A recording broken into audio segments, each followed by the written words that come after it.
우리가 신앙생활을 하고 또 기도를 할 때에 뭔가 기도에 흐르는 큰 틀을 갖고 있으면 기도하는 게 힘이 되어지고요. 기도하는데 망설임이 없어져요. 특별히 이 사도신경을 우리는 이제 이렇게 고백을 하지만 지금 이 사도신경을 하나하나 끊어가지고 우리가 지금 강의를 하잖아요. 그럼 내가 지금 고백하는 이 신앙의 고백은 어떤 것이 담겨져 있다라고 하는 것을 좀 구체적으로 들어가는 건데, 이 하나하나 끊어가지고서는 여러분들이 기도하는 데에 줄기를 잡으면 참 큰 은혜가 되어집니다. 사도신경뿐만 아니라 주기도도 마찬가지죠. 주기도 드릴 때에도 그 주기도를 내 기도의 뼈대로 삼고 하나씩 하나씩 거기다 살을 붙여가는 거죠. 살을 붙여가게 되어지면 그 기도가 참 깊이가 있고요. 하면서 내 자신에서 하나님 받으시고 있구나라고 하는 걸 느낄 때가 있어요. 그냥 내가 그냥 뭐 너무 중구난방으로 힘들고 막 했을 때, 막 기도해야 될 때는 하나님이 이 기도 듣고 계시나, 막 기도하면서 답답할 때가 있고 기도하면서 내 스스로 질문 던질 때가 있을지 모르겠지만은, 하나님 주신 이 말씀을 붙잡고 막 기도하다 보면은 그냥 하나님 너무너무 기뻐하신다고 한다는 걸 내 마음으로 느끼면서 기도할 때가 있거든요. 여러분들이 한번 그렇게 사도신경이나 또 주기도나 이런 부분들을 가지고 뼈대로 삼아서 기도로 삼아봤으면 좋겠습니다. 영국의 그 극작가라고 하는 셰익스피어를 여러분 너무나 잘 아실 겁니다. 이분이 살아생전에 38편의 명작을 남겼는데 그 중에 4대 비극이라고 하는 책이 있죠. 햄릿, 오셀로, 그다음에 리어 왕, 맥베스라고 하는 이 네 권이 셰익스피어의 4대 비극이라고 얘기를 하는데, 거기서 맥베스 이야기를 잠깐 얘기하냐면, 이 맥베스는 스코틀랜드의 최고의 장군입니다.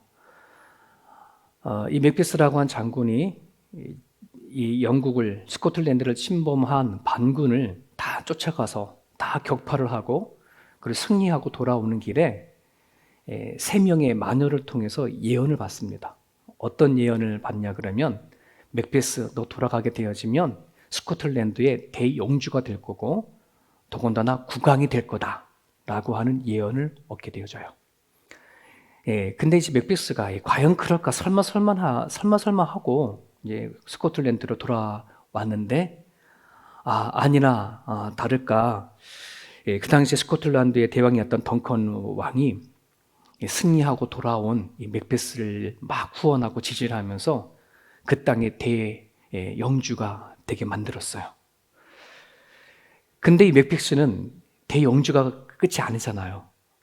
들어올 때 마녀를 통해서 국왕이까지 된다고 하는 그런 얘기를 듣고 들어왔으니 그 마음 안에 뭐가 있냐면 욕심이 있는 거예요.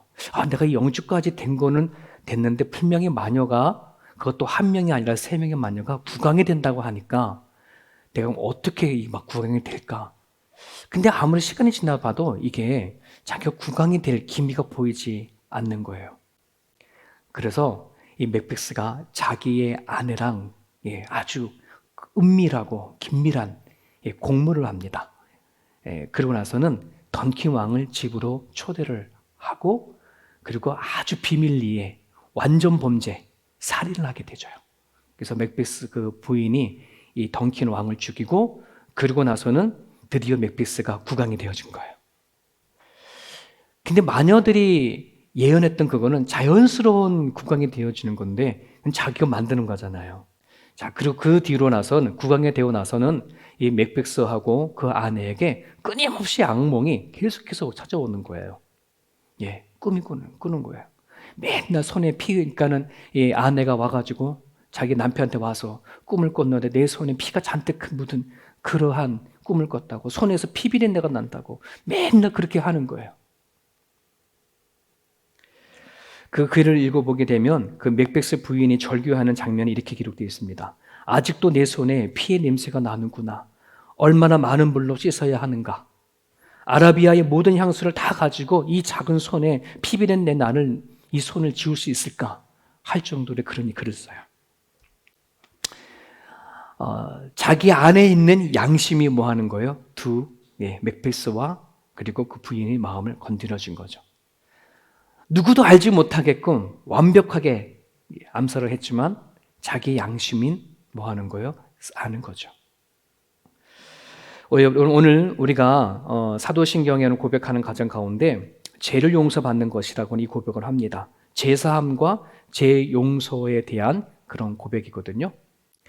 웨스트민스터 소유리 문답의 14번째에는 죄란 무엇인가에 대한 답을 이렇게 얘기를 하고 있습니다. 같이 읽어볼까요?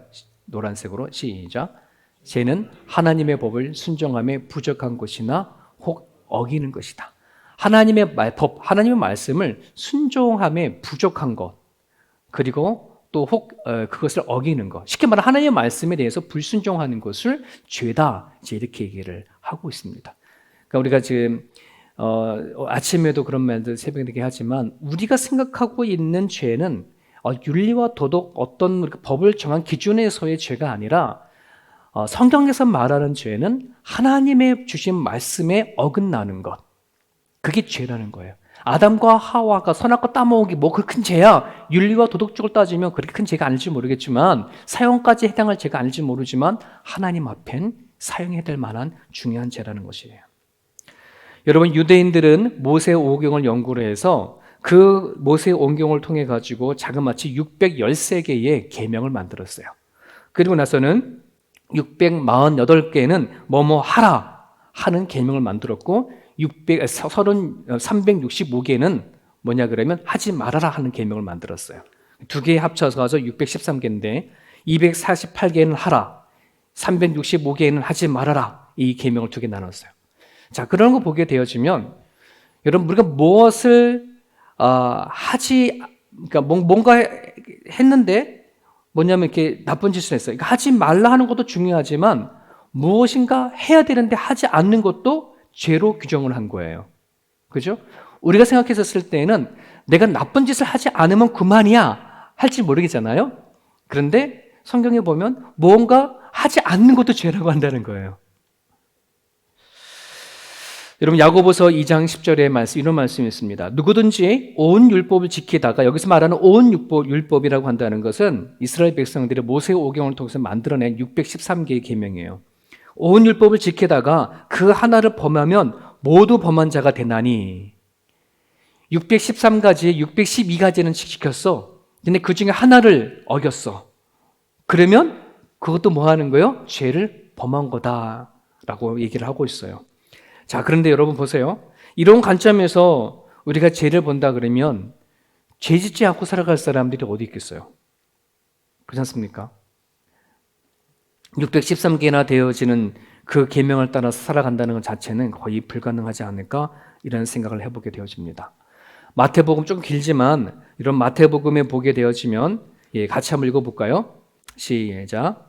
옛 사람에게 말한 바 살인하지 말라. 누구든지 살인하면 심판을 받게 되리라 하였다는 것을 너희가 들었으나 나는 너희에게 이르노니 형제에게 노하지마다 심판을 받게 되고 형제를 대하여 나가라 하는 자는 공회를 잡히게 되고 미라노 놈이라 하는 자는 지옥불에 들어가게 되리라. 이스라엘 백성들이 모세 오경을 통해서 만들어낸 613가지를 지키는 것도 어려운데 신약에서 예수님이 오셔서 말씀해 주시는 계명을 보게 되어지면은 그것보다 더한 것 같아. 형제에게 노하는 자마다 심판받게 되어지고 형제들에게 나가 바보라 라고 말하는 사람들도 공회에 잡혀가게 되고 미련한 놈이라 하는 자도 지옥불에 들어가게 되리라. 여러분, 심각한 거잖아요. 하나님의 말씀 속에서의 우리 죄를 얘기를 해버린다 그러면 이거는 아주 613가지의 죄보다 더한 거예요. 마태복음 5장 27절 28절에 보면 또 간음하지 말라 하였다는 것을 너희가 들었거니와 나는 너희에게 이르노니 음욕을 품고 여자를 보는 자마다 마음에 이미 간음하였느니라. 간음하지 않았는데 이미 지나가는 사람들이 여자만 보고 음욕을 품어도 그건 간음죄다라고 얘기를 하는 거예요. 오늘 세상의 법은 음욕을 품었다고 문제 삼지 않습니다. 하지만 주님의 마음과 주님은 우리들의 마음과 생각으로 짓는 그 모든 죄도 심각한 죄라고 언급을 하고 있습니다. 오늘 우리가 하나님을 믿으면서 지금 우리가 죄를 용서받는다고 했었을 때에 그 죄가 어떤 죄냐라고 한다는 것을 질문을 하거든요. 근데 우리는 그 죄를 이 세상 살아가는 데 있어서의 법, 윤리와 도덕을 가지고 그 죄를 생각했지, 이처럼 내 마음에서 일어나는 죄에 대해서 그걸 죄라고 생각하지 않고 살았을 때가 너무나도 많았잖아요. 그렇지 않습니까?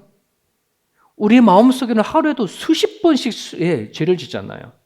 로마서 1장에 거기 보면 21가지에 해당하는 사형에 해당하는 죄가 나와요. 근데 저기를 보게 되어지면 심지어 뭐예요?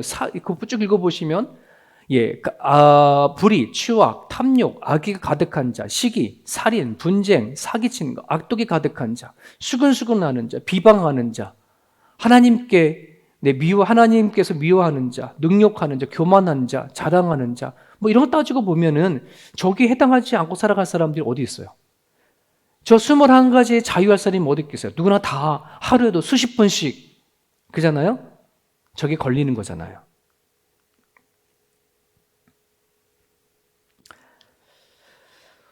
하나님의 정한 법에 우리들은 하나님을 시킬 수 있는 사람은 한 사람도 없어요. 누구나 할 것 없이 하나님 앞엔 다 죄입니다. 특별히 그것을 증명해 주는 것, 우리가 죄인이라고 증명하는 것이 뭐냐면 사망, 죽는 것. 여기에서 안 죽을 사람 한 사람도 없잖아요. 만약에 내가 죽는 존재라고 알고 있는 사람들은 바로 죄인이라는 거예요. 죄의 삭은 사망인 건데 그 죄에 대한 대가가 우리한테 죽음이 온 거잖아요. 고로 내가 사람이 죽게 된 존재임에도 불구하고 이것이 왜 죽게 되었는지에 대한 알지 못한다는 것은 죄에서부터 온 거라고 하는 것인데 이 죄가 무엇인지 알지 못한다고 한다 그러면 여러분, 우리는 구원받을 수 없어요. 우리가 예수님을 통해서 구원받은 것은 바로 이 부분입니다. 겉으로 짓는 모든 죄가 아니라 우리 속에서 짓는 모든 죄에 대한 죄를 예수님께서 지신 거예요. 레위기 16장 10절에 보면 같이 읽어볼까요? 시작. 아사셀을 위하여 제비 뽑은 염소는 산채로 여호와 앞에 두었다가 그곳으로 속죄하고 아사셀을 위하여 강에 보낼지니라. 아사셀이라고 하는 염소 이야기 들어보셨습니까? 아마 레위기를 읽어보신 분들은 한번 스쳐 지나가다 될 건데, 아사셀이라는 말은 아잘, 떠나다라고 하는 단어하고 염소라고 하는 에즈라고 하는 단어 합친 단어인데요. 그러니까 염소를 떠나보내는 거입니다. 하나님께서는 이스라엘 백성들에게 죄를 용서해 주는 데 있어서 어떤 방법을 썼냐 그러면 염소 한 마리를 제사장이 끌고 나옵니다. 그럼 동네를 한 바퀴 돌아요. 동네를 한 바퀴 돌면 사람들이 자기 그 염소를 향해서 침을 뱉고 저주하고 먼지를 일으키고 거기다 돌을 던져요. 그러고 나서 그 염소를 광야의 한가운데다가 떠놓고 오는 거예요. 그러면 상처 입은 그 염소가 뭐 하는 거예요? 들짐승에 의해서 잡아먹히는 거. 누굴 닮았습니까? 예수님을 닮았죠. 그러니까 구약의 저 아사셀은 장차 오실 예수님을 예표하는 그 아사셀을 드리게 했어요. 이스라엘 백성들이 지은 모든 죄를 아사셀에게 다 전가함을 통해서 그 아사셀이라는 염소가 광야에서 들짐승들에게 잡아먹히는 것을 가지고 하나님은 이스라엘 백성들의 죄를 용서해 주겠다라고 그렇게 약속한 거예요. 오늘 예수님께서 우리를 위해서 십자가 못 박혀 돌아가시기 전에 수많은 모욕을 당하고 침뱉음을 당하고 저주를 당하기까지, 그리고 십자가 달려 죽으심으로 인해서 그 예수님을 믿는 자마다 뭐 하는 거예요? 우리 안에 있는 모든 아까 말씀드렸던 저기에 내 속에서 일어나는 수많은 그 죄에 대한 용서를 해 주시겠다고 약속하신 거잖아요. 이게 복음 중에 복음입니다. 사도 바울은 이거를 에베소 1장 7절에 이렇게 말합니다. 우리는 그리스도 안에서 그의 은혜의 풍성함을 따라 그의 피로 말미암아 속량 곧 제사함을 받았다. 이 제사함이라는 것은 끊임없이 우리 속에서 올라오는 그 죄, 613가지의 정한 그 계명 위에도 우리 속에서 끊임없이 짓는 그 죄까지 다 포함한 그 죄를 용서해 주셨다고 한다는 거예요. 고로 하나님이 베푸신 은혜가 얼마나 풍성하냐, 이것을 깨달으려면 어떻게 해야 돼요? 내 안에서 들어가는 이 매일같이 내 속에서 더럽고 추악한 올라오는 이 죄에 대한 것이 얼마나 심각한 것인지, 사형에 해당하는 죄라고 한다는 사실을 명확하게 알고 있었을 때에 그 은혜가 더한 거예요. 여러분, 오늘 예수님 믿고 살아가는 사람들이 얼마나 자신이 살아가는 내 생각과 마음속을 잘 점검하고 살아갈까요? 그죠? 우리는 알게 모르게 수많은 죄를 짓잖아요. 시기하고 질투하기도 하고 교만하기도 하고 자랑하기도 하고 수근수근하기도 하는 것들이 너무나 습관적으로 쉽게 나타나잖아요. 그죠? 분명히 하지 말아야 할 것인데도 우리는 알게 모르게 그걸 하고 살아가요. 예, 그렇게 살아왔던 우리들의 모습들이에요. 하지만 우리는 뭐 하는 거예요? 예수 그리스도를 믿기에. 우리에게는 아세셀 염소였던, 아세셀 양이었던 예수님이 우리는 계시기에 그 예수님을 통해서 우리는 그 죄 용서함을 받은 거예요. 매일 수십 번씩 사형에 해당하는 죄를 지면서도 불구하고 우리가 구원받을 수 있었던 것은 바로 예수님 때문이라는 거예요. 사도행전 4장 11절에 다른 이로서는 구원받을 수 없나니 천하 사람 중에 구원받을 만한 다른 이름을 우리에게 주신 적이 없다. 오로지 예수님이 말고는 그 어떤 것도 우리들의 모든 죄를 해결할 수 없다는 거예요.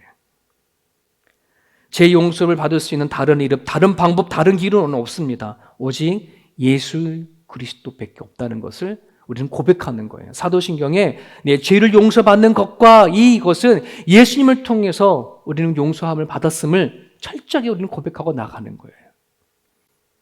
그러면 물어보죠. 도대체 너는 뭘 용서함을 받았냐? 라고 말했을 때에는 여러분 우리는 고백해야 돼요. 내 안에서 내가 겉으로 짓는 죄뿐만 아니라 내 안에서 일어나는 수많은 21가지에 해당하는 죄뿐만 아니라 내 속에서 살아가는 수많은 생각과 마음들을 가지고 점검해 보면서 이것을 용서해 주셨더라고. 그럴 때마다 우리는 뭐 하는 거예요? 하나님의 은혜를 생각하는 거죠. 제사함을 받은 그리스도인이 우리가 그리스도인이 바로 우리라고 생각한다 그러면 남은 인생을 어떻게 살아 두 가지만 놓고 우리가 기도하는데요. 하나님의 은혜를 아는 자마다 감사하는 마음으로 살아갈 수 있길 바랍니다.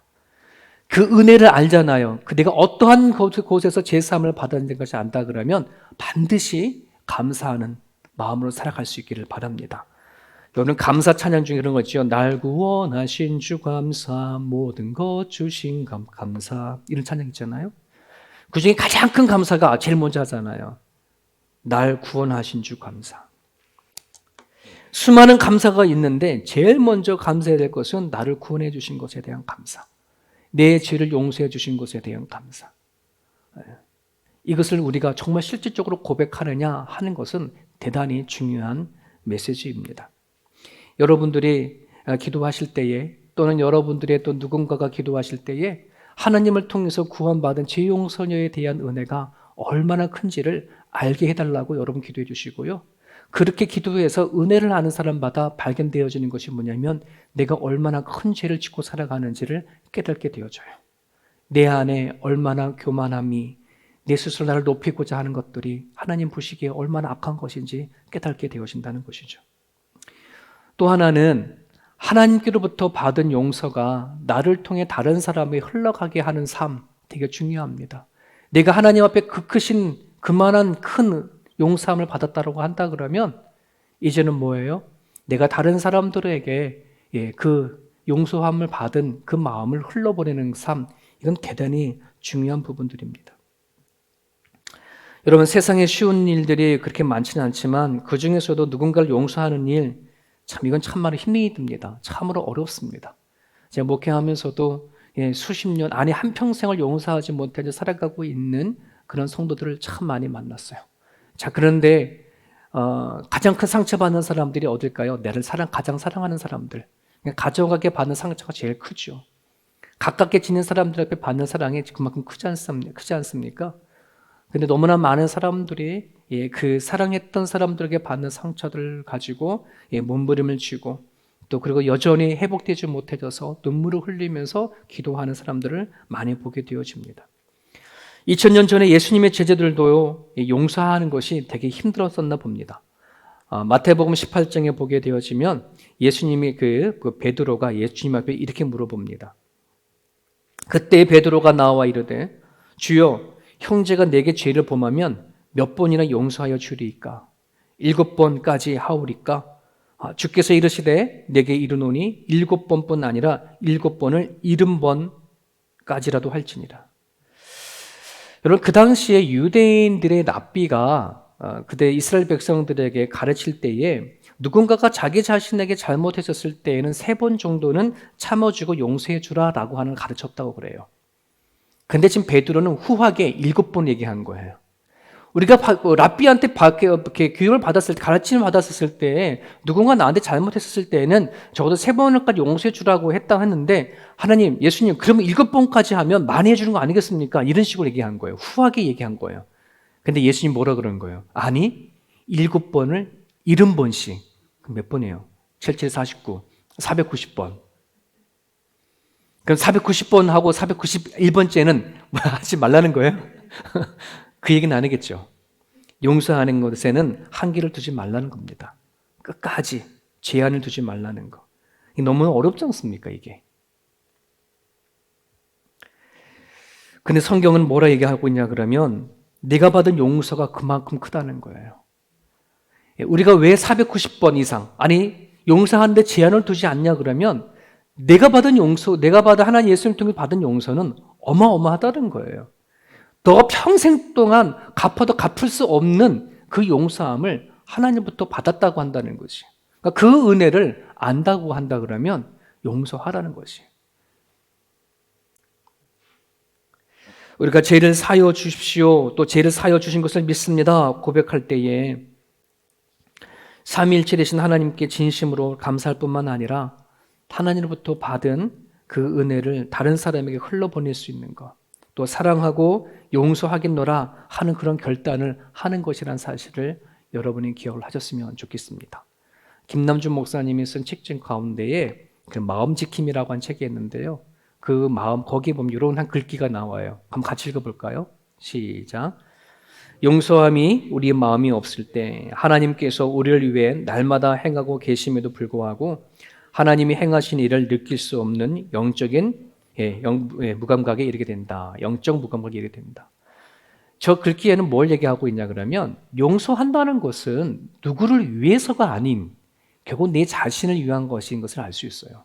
하나님이 왜 상대방에게 용서하라 하는 걸 하냐 그러면 그 상대방 때문에 아니거든요. 용서함이 없는 내 자신을 가지고 살아가면 내가 괴로운 거죠, 본인이. 그리고 하나님께서 끊임없이 우리 가운데 행하시고 역사하시고 계시는데도 불구하고 그걸 알아채리지 못하는 영적 무감각하게 빠지기 때문에 그렇습니다. 우리 자신을 위해서. 우리 자신을 위해서.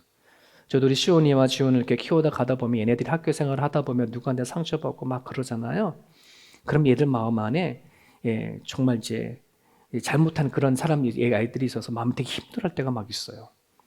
그러면 예를 들어 앉혀놓고 하는 거가 우리 아들과 딸을 보았을 때는 그냥 네가 속상하니까 그냥 속상하고 막 네가 뭐 해 이렇게 해고 싶지 모르 이렇게 막 해주고 싶은데 그런데 그 아픔을 갖고 살아가는 거 보면 정말 개인적으로 싫어요.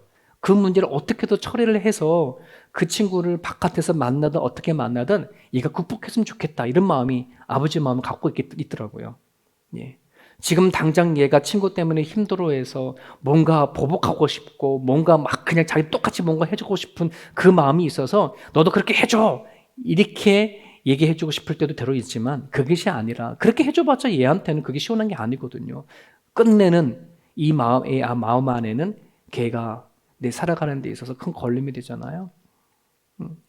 여러분 하나님도 그런 마음이 아닌가 싶어요. 우리들에게 누군가가 용서해 주라는 것은 그 상대방이 아니라 우리의 마음 안에 그런 마음을 품고 살아가면 하나님이 너무나도 우리한테 가까하기가 어렵고 또 하나님이 우리 가운데 늘 갖고 계시는데 내 아픔 때문에 그 하나님을 느끼지 못할 때가 너무나도 많기 때문에 하시는 부분들입니다.